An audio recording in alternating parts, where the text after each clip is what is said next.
এটা কিন্তু গান না, মিউজিকের সাথে গাইছে। এটা একটা বোনাস। তো আমার এক ভাই আমাকে অনেকগুলো টাকা দিলেন গানের মধ্যে। সাইড থেকে আমার আরেকজন ভাই, ছোট ভাই, অনেকগুলো টাকা উপহার করলেন। তো শ্রদ্ধা জানাই, ওদের ভবিষ্যৎ মালিক ভালো করুক। তবে অতীব চমৎকার গান শুনলাম দুইটা।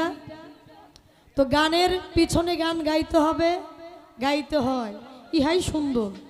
সেদিক দৃষ্টি করে আমি শুরু করছি গানের পিছনে গান। ধন্যবাদ সবাইকে।